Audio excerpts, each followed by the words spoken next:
नमस्कार बच्चों, कैसे हैं आप सब। मैं वर्षा जैन आपका स्वागत करती हूँ। पिछले पार्ट में हमने आ रही रवि की सवारी नामक पाठ के पद्यांशों की व्याख्या की।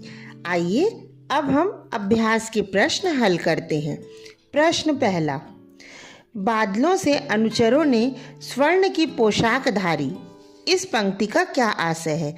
उत्तर, सूर्य की किरणें प्रातःकाल बादलों में फैलती हैं तो ऐसा लगता है कि बादल सोने की पोशाक धारण किए हुए हैं। प्रश्न दूसरा, रात का राजा किसे कहा गया है और वह भिखारी बनकर क्यों खड़ा है।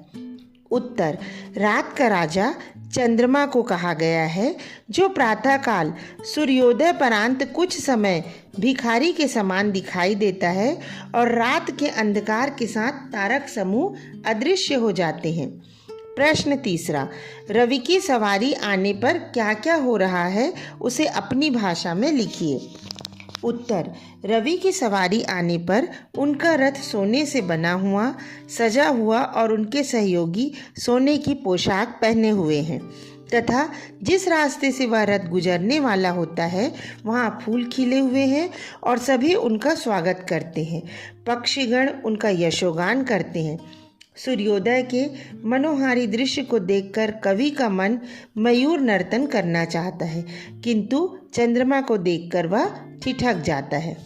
प्रश्न चौथा, चाहता उछलूं विजय कह, पर ठिठकता देख कर यह, रात का राजा खड़ा है राह में बनकर भिखारी।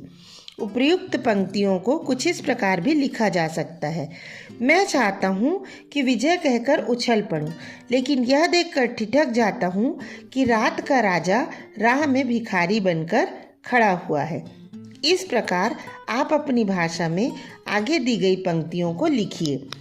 विहग बंदी और चारण गा रहे हैं कीर्ति गायन, छोड़कर मैदान भागी तारकों की फौज सारी।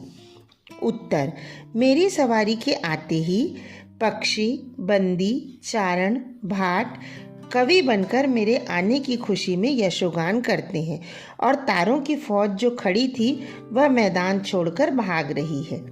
धन्यवाद बच्चों।